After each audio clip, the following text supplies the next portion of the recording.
She tells us to reach the above and beyond. When you raise your hand for a question, they won't just give you the answer. They'll give you hints. They'll give you ways you could think of.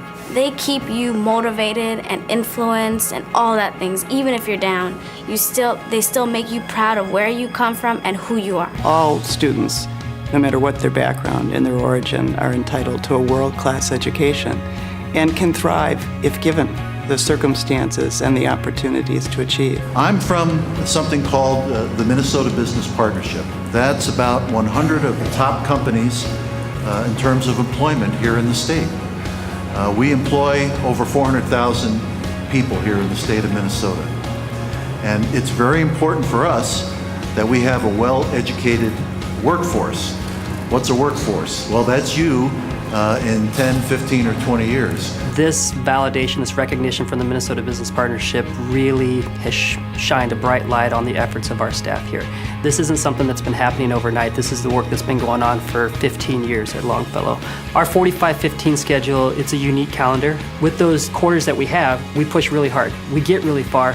We also don't spend the next 2 weeks coming back reteaching things. We pick up right where we were. The 45-15 is healthy for staff, healthy for students.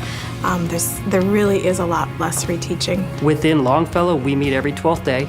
We sit in data collaboration teams and we pour through the data. The data is not just your MCA score, your Stanford, your running records, your benchmark assessments.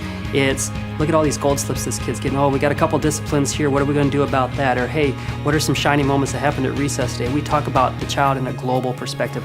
The cat has 5 claws on each front paw. What's a paw? I think there's a couple of things that have led to our success in that area. First of all, we have worked very hard to build a good school culture. We have a system of positive behavior support where we catch kids being good and we reinforce that behavior. We expect that kids will be attentive and respectful to adults. We expect that they will be engaged, and we take no prisoners for that. We really have very, very high standards of behavior, and you'll see that if you walk around the school and visit our classrooms. One of the things, the International Baccalaureate Program, the main purpose of that, which is our main academic program, is to create competent global citizens.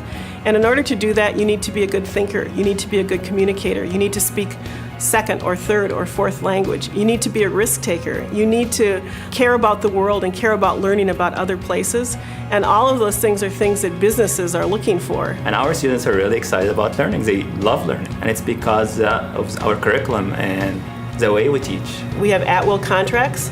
We don't have performance pay because you don't work at this school unless you're an outstanding teacher. So your performance pay is your pay.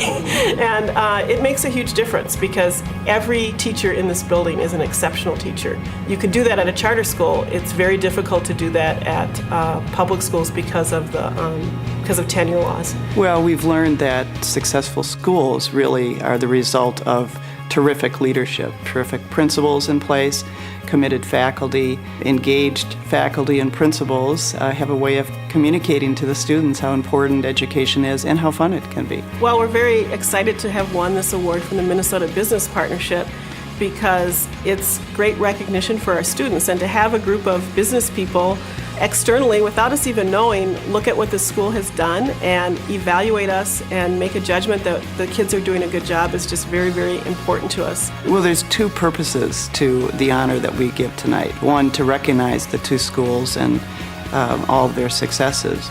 But the other is to set the bar high for others. So other schools and principals and teachers will take a look at this and recognize these success stories and figure out what will work for them to be better, because what we're looking for is world-class education here in Minnesota for all of our students.